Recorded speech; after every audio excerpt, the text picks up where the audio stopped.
अस्सलामु अलैकुम वरहमतुल्लाहि ताला वबरकातुहू। अज़ीज़ साथियों, 13 साल की बच्ची, 32 दरिंदे, 4 होटल और इस बच्ची के साथ वो हैवानियत की गई कि जिसने पूरे मुल्क को और पूरे प्रशासन को झंझोड़ कर रख दिया। साथियों, ये 13 साल की बच्ची एक रिक्शे में बैठी और अपनी सहेली से मुलाकात के लिए जा रही थी। उसको क्या मालूम था कि ये रिक्शे वाला जो है मेरा इतना बड़ा दुश्मन और इतना बड़ा दरिंदा निकलेगा कि ये मेरा सौदा कर देगा। रिक्शे वाले ने होटल में जाकर उस लड़की का सौदा कर दिया।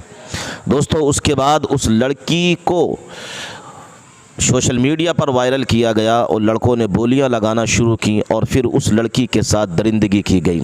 अजीज साथियों, ऐसी दरिंदगी की गई कि इस 13 साल की लड़की के साथ लगभग 120 घंटे लगातार इस लड़की के साथ गैंग रेप किया गया।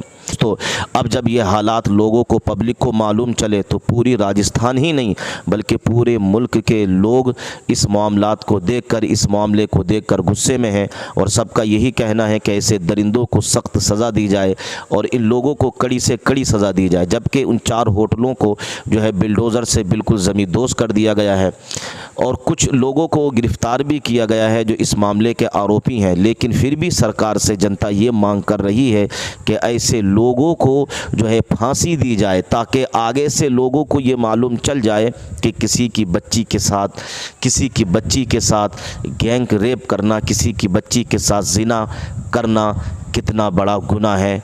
दोस्तों, ऐसे लोगों को चौराहों पर लटकाकर फांसी देनी चाहिए ताकि आगे से हमारे मुल्क की किसी बेटी के साथ ऐसी वारदात ना हो। हम कहते हैं बेटी बचाओ बेटी पढ़ाओ और आज हमारे ही मुल्क में ऐसे दरिंदे जन्म लिए हुए हैं हमारे ही मुल्क के अंदर कि जो हमारे मुल्क की बच्चियों का जिन्होंने जीना हराम कर दिया है, हमारे मुल्क की बच्चियों का जिन्होंने उठना बैठना हराम कर दिया है। हमारी बच्ची कहीं सफ़र नहीं कर सकती, हमारी बच्ची कहीं पढ़ने के लिए नहीं जा सकती क्योंकि रास्ते में ये ऐसे दरिंदे मौजूद हैं। हर वक्त उनका ख़तरा इन बच्चियों को सताए रहता है, पता नहीं कब किस बच्ची के साथ क्या हो जाए। जबकि हम और आप सब कहते हैं कि बेटी बचाओ बेटी पढ़ाओ। यह हमारी और आपकी सबकी ज़िम्मेदारी है कि बेटी किसी की भी हो वो हमारी अपनी बेटी है, इसलिए इनकी हिफाजत करना हमारी ज़िम्मेदारी है। आवाज़ उठाइए, इन लोगों के ख़िलाफ़ इन पर सख्त कार्रवाई हो और इन लोगों को ऐसी सज़ा दी जाए ताकि आगे के लिए एक मर्तबा किसी की बच्ची के साथ गलत करने से पहले इंसान सोचे कि मेरा क्या हश्र किया जा सकता है। आप इस मामले को लेकर क्या कहेंगे, ज़रूर कमेंट्स बॉक्स में बताइए। सफाई कर रहे हो तो ज़रा दामन की भी कर लो, हमारे खून का धब्बा है झाड़ू से न छूटेगा, हमारे खून का धब्बा है झाड़ू से न छूटेगा। और मोहब्बत तेरी कश्ती के खेवैया से लड़ाई है, वो आजादी के नारों के गवैया से लड़ाई है। हमारे मुल्क की गद्दी पे ये जो कंस बैठे हैं, इन्हीं कंसों की कलयुग के कन्हैया से लड़ाई है।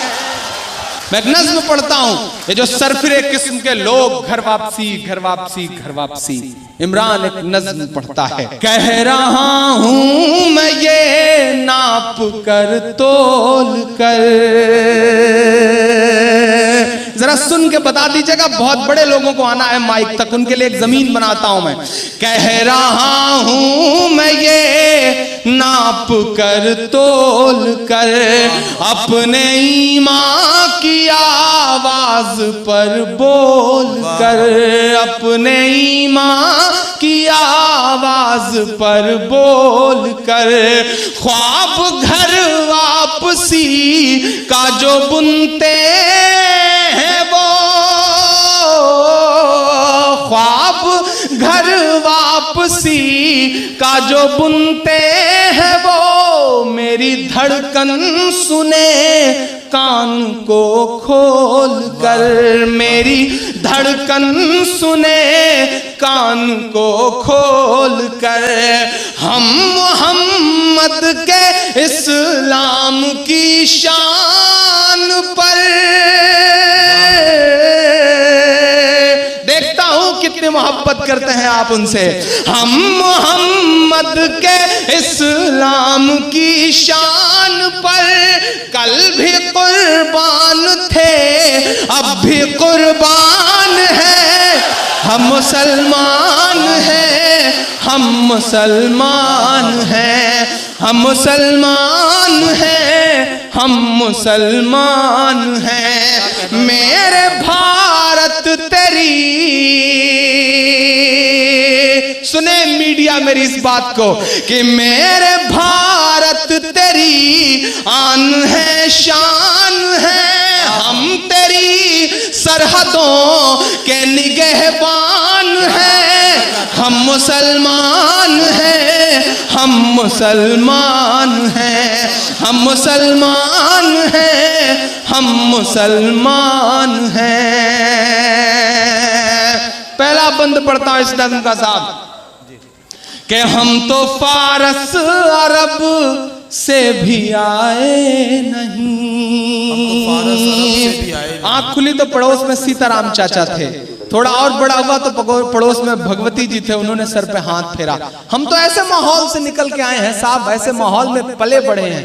ये कौन लोग हैं जो जहर खोल रहे हैं समाज में, कि हम तो फारस अरब से भी आए नहीं, तेरे अपने हैं हम तो पराए नहीं, तेरे अपने हैं हम तो पराए नहीं। इस तरह से सितम हम पे ढाए गए,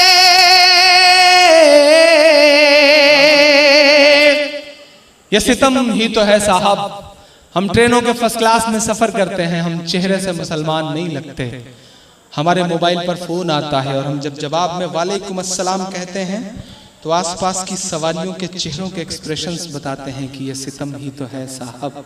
बहुत बदला है वक्त, बहुत बदला है वक्त।